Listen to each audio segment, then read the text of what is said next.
السلام عليكم ورحمة الله وبركاته. معلومة قانونية على المشي.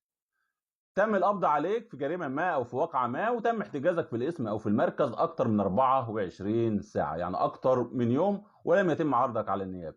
إيه الوضع القانوني بتاعك؟ تابع معايا الفيديو للآخر وحضرتك تعرف الإجابة.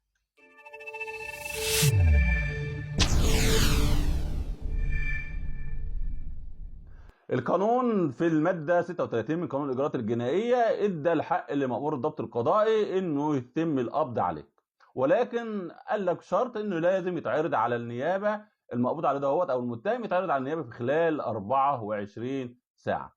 وزي ما احنا بنقول ال 24 ساعة ده بيتحسبوا باللحظة وبالحساب وبالساعة اللي اتقبض عليك فيها أو اللي تم احتجازك فيها في الاسم.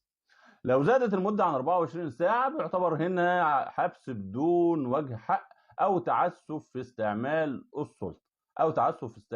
السلطة النهارده القانون ما سابش لمأمور الضبط القضائي، سواء الضابط اللي نزل اللي قبض عليك أو الشخص اللي قبض عليك من مأمور الضبط القضائي، ما سابلوش الموضوع على مفتوح على البحر زي ما احنا بنقول، وقال لك انه يتم حجزه باي وقت معين او الكلام ده كله. لا، ده هو حدده لك 24 ساعه بيتم عرض المقبوض عليه او المحجوز دوت على النيابه العامه. والنيابه العامه في الحاله دي بتشوف يا اما تخلي سبيله يا اما بتستمر في التحقيق معاه.